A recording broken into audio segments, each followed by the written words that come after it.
Hello student, इस video में हम कोशिका विभाजन के बारे में पढ़ेंगे। यह क्लास 9, 10th, 11th, 12th सभी क्लासों के लिए इम्पोर्टेंट टॉपिक है और कंपटीशन एग्ज़ाम में भी इस टॉपिक से क्वेश्चन पूछे जाते हैं। तो कोशिका विभाजन, तो किसी कोशिका के निर्माण से लेकर उसके विभाजन होने तक की विभिन्न अवस्थाओं को कोशिका चक्र कहते हैं। तो क्या है, किसी भी कोशिका के निर्माण से लेकर उसके विभाजन होने तक की विभिन्न अवस्थाओं को क्या कहेंगे? कोशिका चक्र कहेंगे।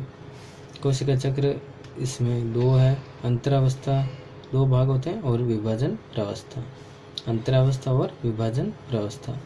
विभाजन प्रावस्था होती है वो 5 से 10% समय लगता है इसमें। पूरी कोशिका चक्र का 5 से 10% समय क्या किस में होता है? विभाजन अवस्था में। और अंतरावस्था में कितना होता है? अंतरावस्था के अलग अलग 3 भाग हैं। अंतरावस्था में इंटरफेज, इंग्लिश में कहते हैं इंटरफेज।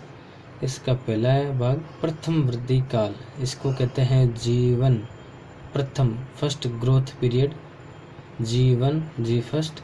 ये 30% से 40% समय इसमें लगता है, ऐसा एग्जाम में पूछ सकते हैं, इंपॉर्टेंट है। प्रथम वृद्धि काल में 30 से 40% समय, सबसे ज़्यादा इसी में समय लगता है। दूसरा जो होता है वो संश्लेषी काल होता है, इससे एस प्रावस्था कहते हैं, सिंथेसिस प्रोसेस है, संश्लेषी प्रावस्था है, एस प्रावस्था कहते हैं इसको। और ये 20 से 30% समय लगता है। और उसके बाद है तीसरा द्वितीय वृद्धि काल, इससे जी सेकेंड पीरियड कहते हैं। इसमें 10 से 20% समय लगता है, तो ये समय वाला ध्यान रखेंगे। और विभाजन प्रावस्था में 5 से 10%। सबसे कम समय किस में लगता है? विभाजन प्रावस्था में। सबसे अधिक किसमें लगता है? तो अंतरावस्था की पहली जो स्टेज है प्रथम वृद्धि काल, उसमें सबसे ज़्यादा समय लगता है, ऐसा क्वेश्चन पूछा जाता है एग्जाम में। तो हम पढ़ते हैं पहले अंतरावस्था क्या होती है। अंतरावस्था इंग्लिश में कहते हैं इंटरफेज। कोशिका विभाजन के लिए आवश्यक पदार्थों का संश्लेषण, इससे कोशिका विभाजन की तैयारी की प्रावस्था भी कहते हैं। तो इसमें क्या होगा? कोशिका विभाजन के लिए जो पदार्थ चाहिए हमें, उनका संश्लेषण होगा इंटरफेज अवस्था में।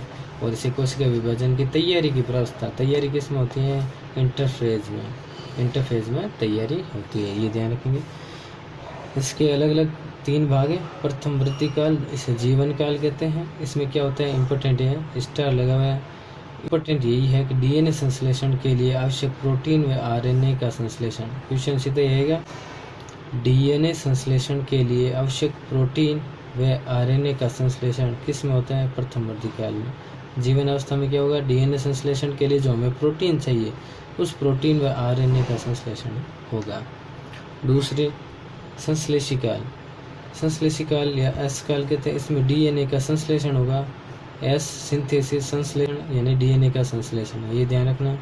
उसके बाद द्वितीय वृद्धि काल, द्वितीय वृद्धि काल सेकंड काल कहते हैं इसको।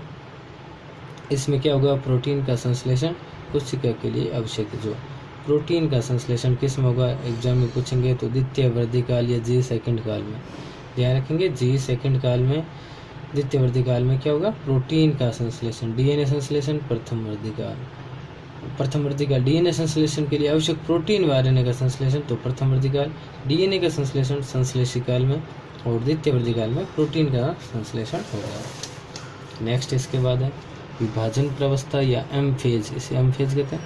सर्वप्रथम केंद्रक विभाजन से 2 केंद्रक बनते हैं तथा बाद में कोशिका द्रव्य विभाजन होता है, वे 2 संतति सेल बनता है। अब दूसरी जो विभाजन प्रावस्था है, इसे एम फेज कहते हैं। एम फेज, ये ध्यान रखना। और इसमें क्या होगा? पहले तो केंद्रक का विभाजन होता है, केंद्रक विभाजन से 2 केंद्रक बन जाएंगे तथा बाद में कोशिका द्रव्य का विभाजन होगा और 2 संतति कोशिका सेल्स बन जाएगी। अब कोशिका चक्र का क्रम पूछते हैं एग्जाम में, बहुत इंपॉर्टेंट है ये क्रम, बहुत बार पूछा हुआ है। G1, S, G2, उसके बाद में M आता है।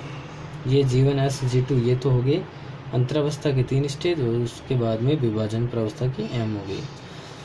कोशिका विभाजन के प्रकार, तो कोशिका विभाजन से बनने वाली पुत्री कोशिकाओं में गुणसूत्रों की संख्या के आधार पर कोशिका विभाजन 2 प्रकार का है। किसके आधार पर?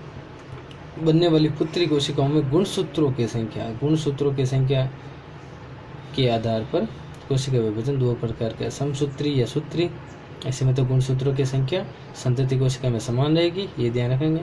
और अर्धसूत्री विभाजन में संतति कोशिकाओं में गुणसूत्रों की संख्या आधी रह जाती है। ये गुणसूत्रों की संख्या के आधार पर है। इसके बाद है समसूत्री विभाजन, तो इसे हम नेक्स्ट वीडियो में देखेंगे समसूत्री विभाजन के बारे में, क्योंकि वीडियो ज़्यादा लंबा हो जाता है। Thank you for watching video.